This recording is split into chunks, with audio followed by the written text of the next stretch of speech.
Hello, welcome back to Greenhill Junction. Now that the tables are finished and the cork's down, I've moved on to track planning.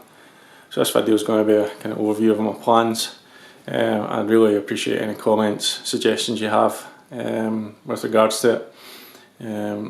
One of the big issues is I'm building a much bigger layout than I had before. It's 13 and a bit foot by 8 foot.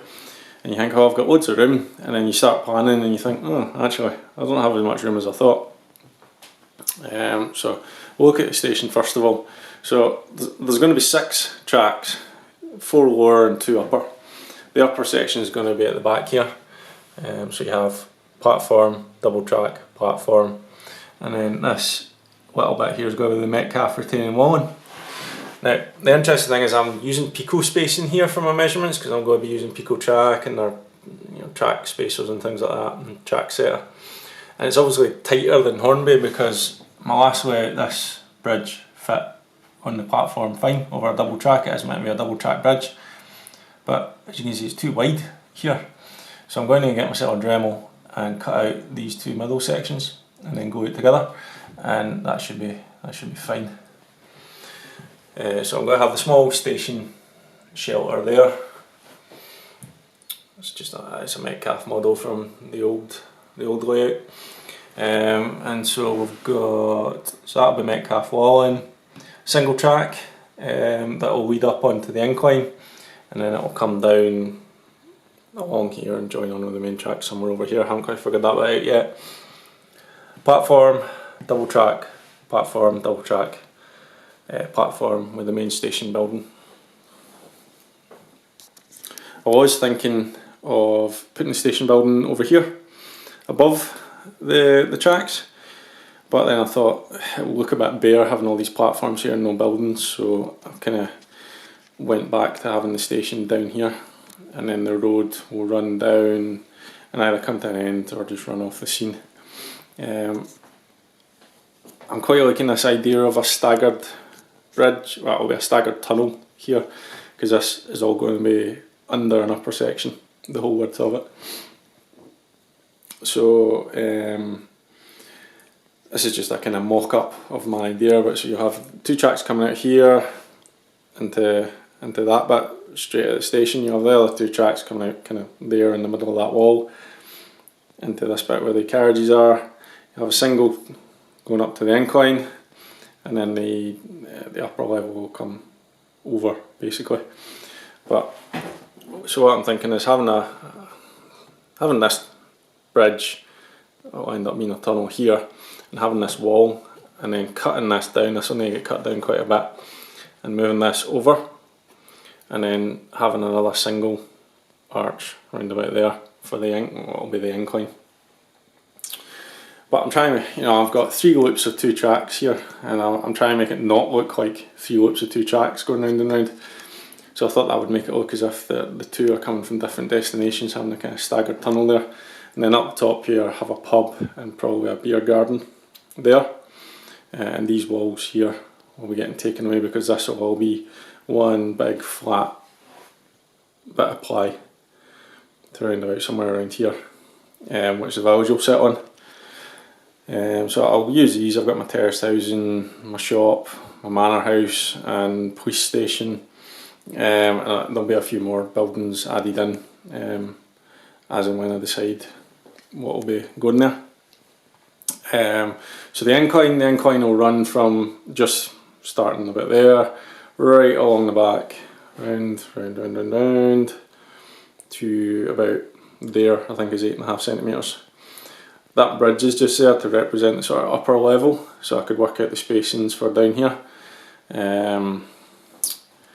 And so the upper level will sort of run, and it will be visible going around the back of the village over the lower part of the incline. So this bit will be hidden, basically this bit of the incline, and into the station. 4 lower lines will be in tunnels underneath here.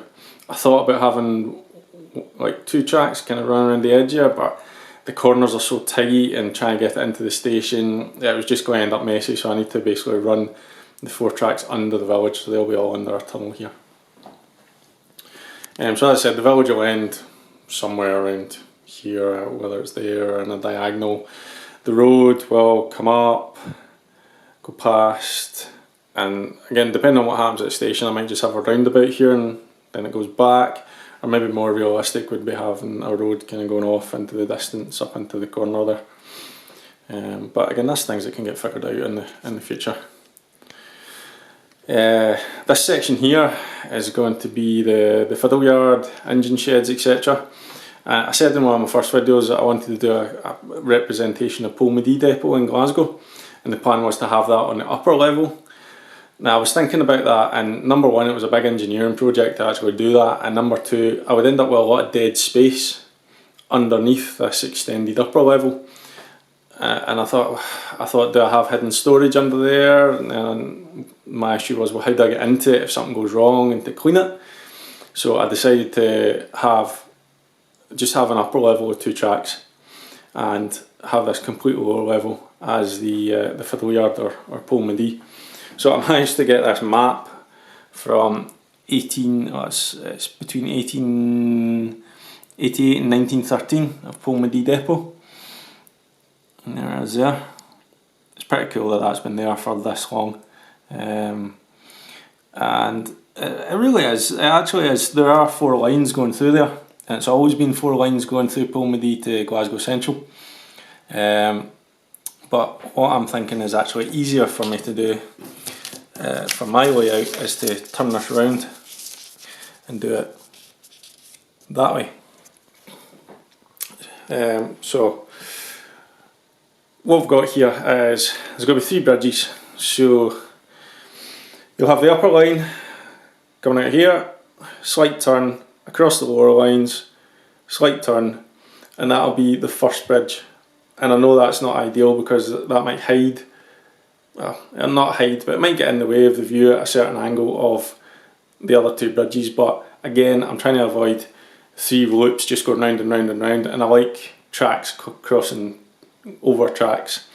So the 2 lower lines, the 4 lower lines will be coming out here, sort of curving out to the corner, coming across 2 bridges, one of which will be the cut down viaduct that's sitting there, and then one will curve in like that, the other double track will go out and then curve in.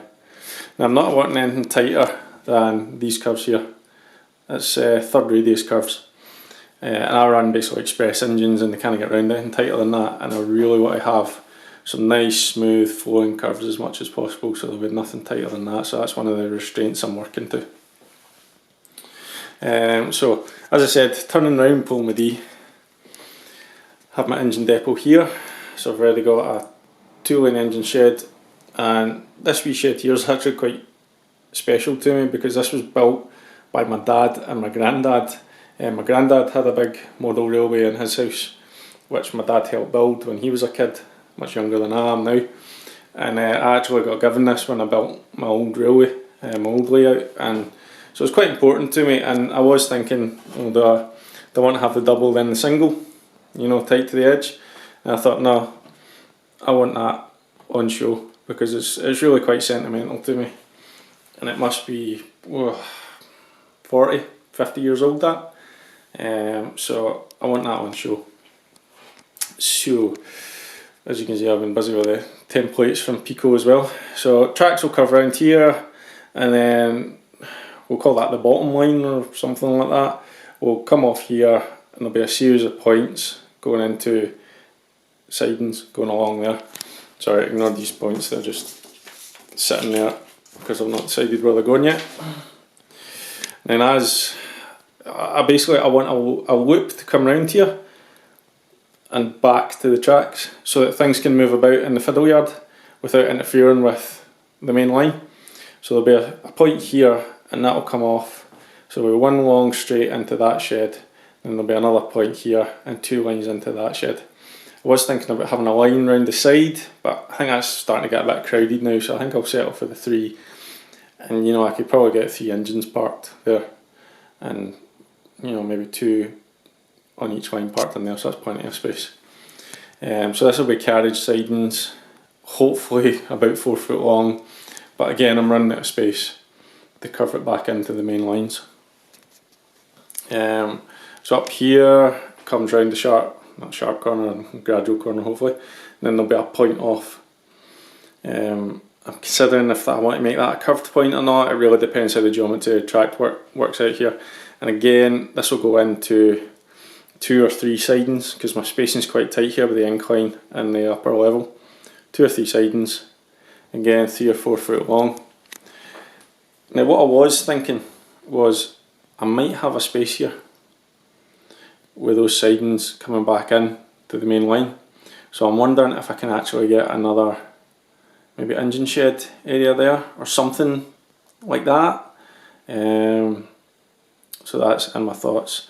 But I mean, as you can see from pulling with E, you basically have the engine sheds at one end, you get the 4 lines going through the middle, and there's various sidings, but there is, you know, like that track basically goes all the way through and back down.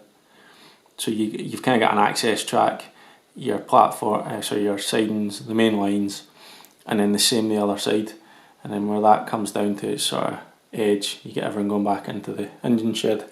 So I'm following the kind of plan. I can't fit all that in, but I'm following the kind of plan that's there. My other thing that I'm thinking about is storage for the upper line. Now, so the incline comes up here and there'll be a point round about here or system of points to join it to the upper tracks.